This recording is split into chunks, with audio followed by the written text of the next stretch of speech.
How do people become doctors?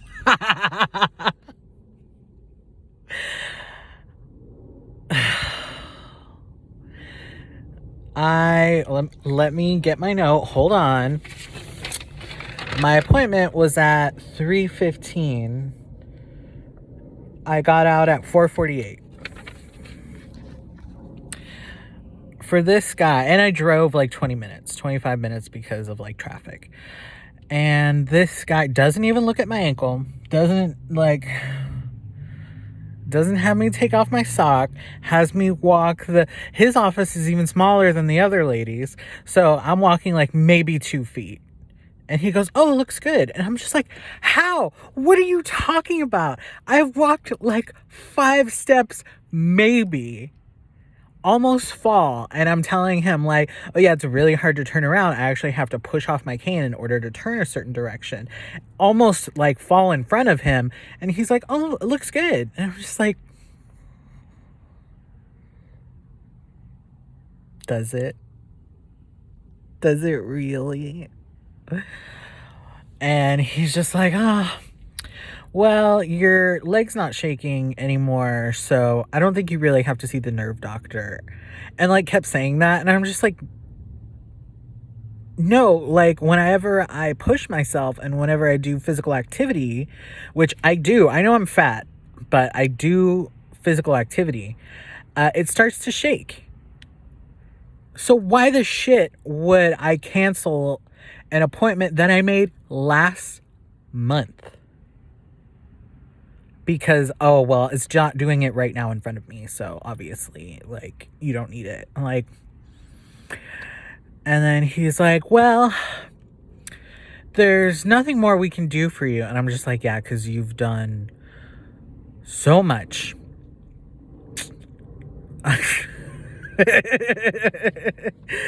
um, you've done so much for me, doctor. I don't know how you're doing. Oh my God. You didn't even look at my fucking foot today in the like 5 minutes that you saw me, but oh my God, you're such a hard worker, bro. He's like, "There's nothing more we can do for you, and your appointment is in 15 days. So, I can't, like, there's nothing we can do. So there's no point in making you a future appointment with me until after I see what the podiatrist says. And either the podiatrist is either gonna keep you as a patient and, you know, work through whatever needs to happen, or they're gonna send you back to me, and I'm just gonna release you back to work because there's nothing more we can do for you." And I'm just like, okay. And he asked me a couple times. He was just like, "Oh, do you have any questions?" I'm like, you don't believe me when I say anything. Like, you're not listening to me. You're not a very good You're not a very good doctor. I would even venture to say that you are not a good person. And that's coming from me. I'm not a good person. Game recognized game. And you looking super familiar right now. So, yeah. So he said that. And then he like got stuck on my physical therapy, and he was like,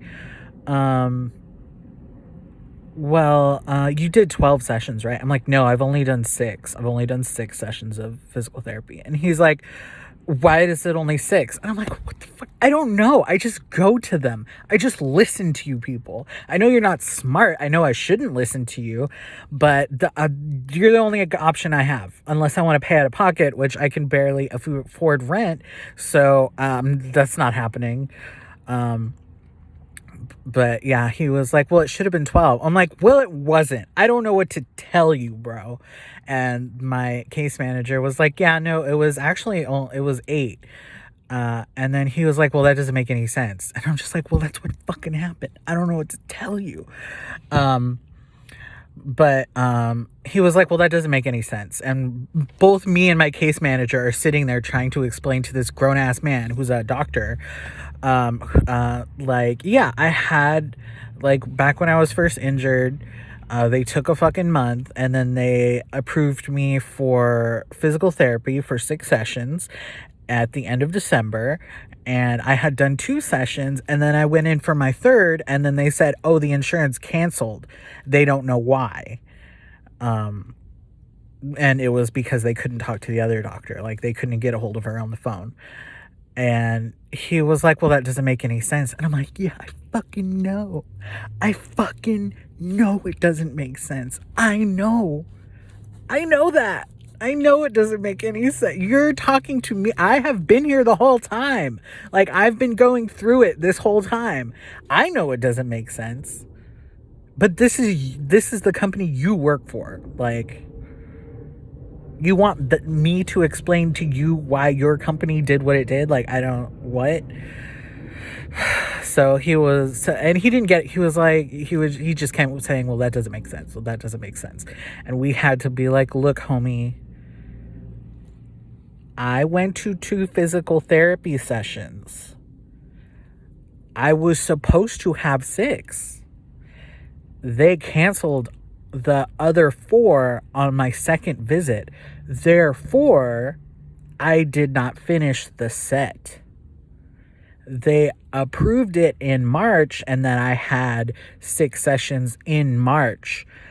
That 6 plus the 2 that I did in December equals 8. It took him a couple tries to get it. But yeah, once he was just like, well, we'll see what the podiatrist says, and then either he or I can request for more physical therapy. And I'm like, cool, great. I told him, like, I like my physical therapist. I thought it was helping. But, yeah. But yeah, it was just wild to me. He's like, that doesn't make sense. I'm like, no, I understand. None of this process, none of what's happening to me makes any sense. But I have no choice but to just endure it. And I don't know.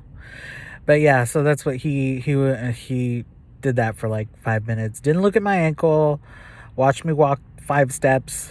Watched me almost fall. And it's just like, yeah, that sounds fine. And then he tried to wait, I think I said that already. He tried to discourage me from getting the nerve test like a couple times. He was just like, well, you're not shaking, so I don't think you need it. I'm like, yeah, because you really seem like you know what you're talking about, buddy. And even my case manager was like, do you still want to do the nerve test? I'm like, yeah, I want to do everything I can because something's wrong. My ankle is not bad. And that's what he said. He's like, well, it's been 5 months. And in my experience, that should be more than enough. And I'm just like, okay. And then he was talking about my MRIs. Like, the last MRI you got was in January, and it shows that you still had a sprain, but that was like 3 months ago. And I'm like, right. And I got injured in November, and the other doctor said that my sprain should be better by January, and it still showed that I had a sprain. Obviously, this isn't the normal like case or whatever is happening. Like, obviously something is wrong. But what the fuck do I know? So yeah, I'm super happy that I filled up my gas tank for $30 for gas and drove 25 minutes over here to be seen for 5 minutes out of the hour and a half that I was here, and basically given the middle finger and sent on my way. How do you sleep at night, bro? Like, I bet you make bank too. Like, yep. So I have that appointment in 15 days. And honestly, I'm just like, you know what? Fucking send me back to work. Fuck it. You know? Like, no one believes me. No one cares. Just fucking send me back to work. At least I'll be making, like, I'll be in pain all day, but at least I'll make money. At least I'll get paid on time. At least I don't have to fucking drive all the way down here to get flipped off and have everyone's time wasted. My poor case manager, like, has to do this shit too. And I'm just like, you're wasting everyone's time here, bro. Why did you even make an appointment with me? Like, he said last time too, he was just like, oh, well, the podiatrist has to see you. But that was before I had an appointment. So he's like, well, if you don't get an appointment approved, then I'm just sending you back to work. But now we have, I guess he scheduled me today just in case I didn't have one. So he could just be like, go back to work, fucker. But now I have an appointment and I'm going to go to it. And I'm going to go to the nerve test too. Because even though this guy's a fucking genius, he's fucking Steve, or what's his face? Yeah, Stephen Hawking incarnate. He might be wrong. Apparently, he can just see through my skin and my clothes and my socks and my shoe to be like, oh, you're fine. It's fine.